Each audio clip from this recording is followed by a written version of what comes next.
Hello and welcome to Precon Decon, the video series where I deconstruct the pre-constructed decks of Magic the Gathering's history. In this video we're going to keep looking at Magic 2015 and we're going to move on and look at Infernal Intervention, which is a black and red deck. Let's take a look at the deck list. So we've got 18 creatures, 8 instants, 3 enchantments, 3 sorceries, 2 artifacts, 26 land, mana curve off to the side there. Let's just dive in and start looking at the cards. So the foil face rare is Indulgent Tormentor. So 3 in double black for a 5/3 fly. At the beginning of your upkeep, draw a card unless target opponent sacrifices a creature or pays 3 life. I would say this is normally just going to keep drawing you a card because most opponents probably won't want to like sacrifice creatures or pay life just to stop you drawing a card. So yeah, this is actually quite a nice creature to start things off. You know, like it's 5/3 fly, which is pretty solid. And yeah, the extra card draw is it's good. It's just fairly solid. Yeah, not much to say. Not really much wrong with it, but not too much exciting. It's just kind of fine. And then we've got 2 Nightfire Giants, 4 and a black for a 4/3.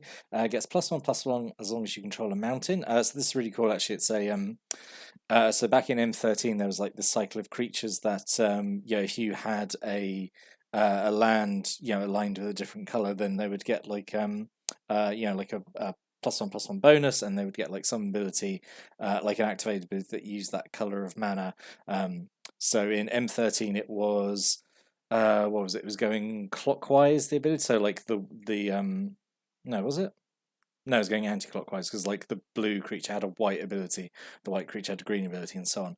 So this time it's going clockwise. So like the black creature has a red ability, the red creature has a green ability, that kind of thing. So that's literally the most interesting thing I can say about this card.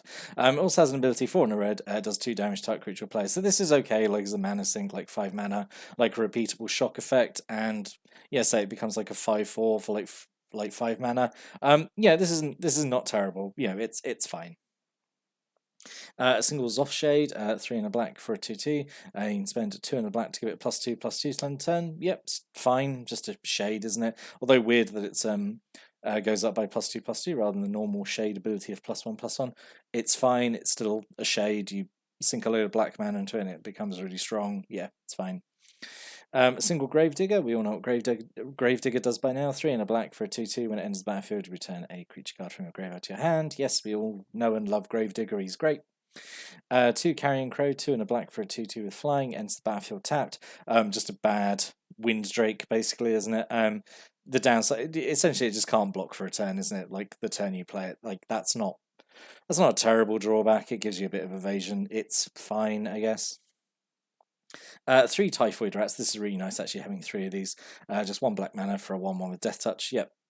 Love a little 1/1 creature with Death Touch. It's always like an amazing deterrent. People are very reluctant to block it because they don't want to lose like a big creature, like a proper creature, to like just a 1/1. So yeah, really nice. There's 3 of these actually. Really like Typhoid Rats. Really solid. Single Thundering Giant, just 3 in double red for a 4/3 with haste. Sure, yeah, fine. 2 Torch Fiends, 1 in red for a 2/1. You can spend 1 red and sacrifice to destroy an artifact. Not really much for this to do. Like if you're playing these M15 decks like against each other, yeah, there's not. But actually, the red blue deck has a few artifacts in it, so yeah, that's your mirror match, I suppose, or not the mirror match, the ideal matchup, whatever. Yeah, it's fine. Can you tell I'm actually not really that excited about this deck? Because like, what is it? Like, there's just like with this many slides in, and just like there's just no like theme to it at all. It's just generic, just black red like aggro, I guess. It's very hard to be excited about this one.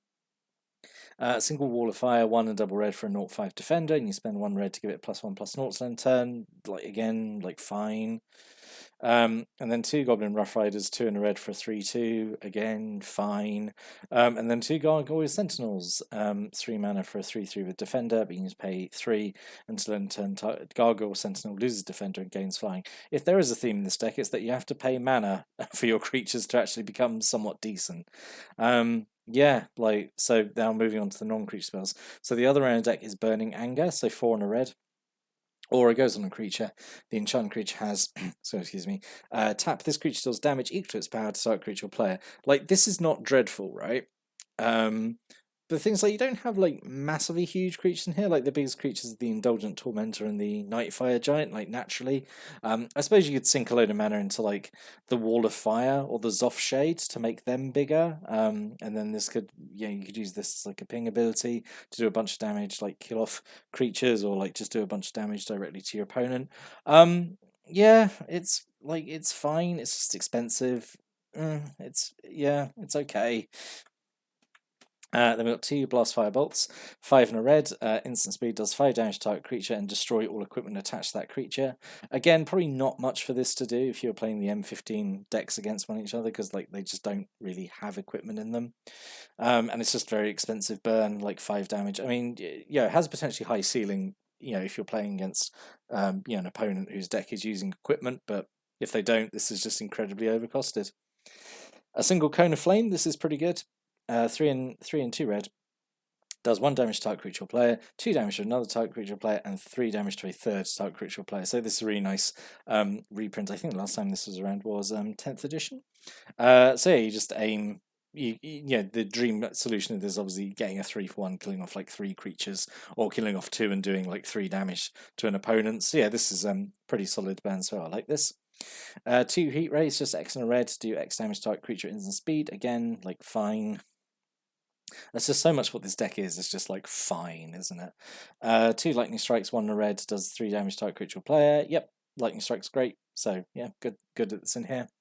A single Clear the Path, which is again like such a niche card to have in this deck. 1 red mana, destroy target creature with the defender. Sure, like sure.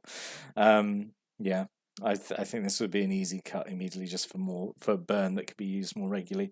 And then 2 Flesh to Dust, 3 in double black, destroy type creature, it can't be regenerated.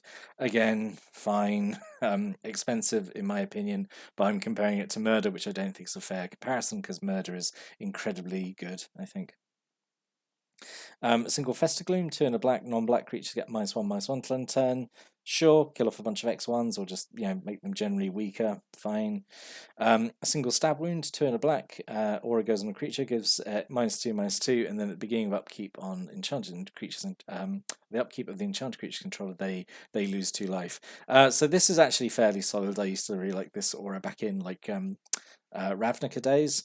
Because it's it's either kills an X2 or ideally you want to put it on something that can survive and then keep like slowly draining your opponent. I think this is that's the best use out of it, obviously, just to have this keep draining like 2 life every turn, because it's pretty good for 3 mana, I think.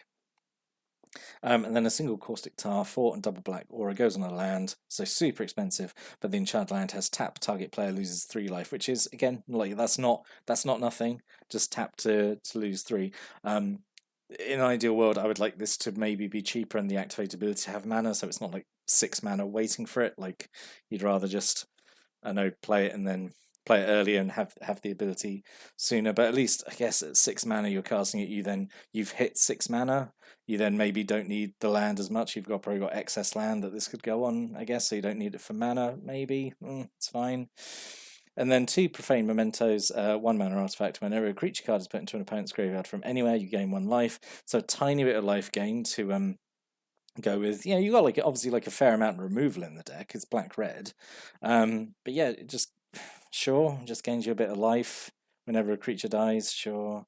And then 13 Swamps and 13 Mountains. So yeah, what could have been? It just should have been a much more interesting deck. This is so boring, this deck, right? It's just like got no identity at all. Like it's not doing anything like fun or interesting. I think it's just the most bare bones basic black-red deck, right? It's just, here are some black creatures, here are some red creatures. They're vaguely aggressive, and here's some removal, and like that's it. Like it's so boring, this deck, I think. So let's talk about what could have been. If you want to make it more aggressive, Necrogen Scudder, it's 2 and a black for a 3/3 with flying, which is obviously quite aggressively costed. You lose 3 life when it comes in, but like it's fine, it's really aggressively costed. Scuttling Doom Engine maybe is an alternate rare. So 6 mana for a 6/6. It can't be blocked by creatures power 2 or less, and then when it dies, it does 6 damage to target opponent. So yeah, that could be okay. Just another like kind of aggressive creature that like puts pressure on an opponent, I suppose. And then Feast of the Fallen, 2 and a black. enchantment. At the beginning of each upkeep, if an opponent lost life last turn, put a +1/+1 counter on target creature you control. So again, this would kind of go along with, you know, if you're like aiming burn spells at your opponent, or just generally attacking, you're making your own creatures stronger. Again, I guess, but like, I don't know. It's like so boring, this deck. Like, there's, I really don't feel like there's much to say. It's just so by the numbers. Like, yeah, I'm not a fan of this one at all. Like, I say, not. I don't think it's like necessarily bad. It's just very boring and like very forgettable. You know. So yeah, can't recommend this one. I don't think this I think has been the real stinker out of is out of M15, because the next two are actually pretty good. But yeah, what are your thoughts on this deck after looking at, like, you know, if you had this deck and you had a good time with it, like, please tell me I'm wrong, like, comment below. But yeah, if you've got any other thoughts or opinions about any of the cards in the deck, or just the deck in general, or like what maybe could have made it more interesting, maybe stick a comment below. I'll give those a read. But I'll be back next time, go look at another M15 intro pack. But until then, thanks for watching, listening, and have a great day.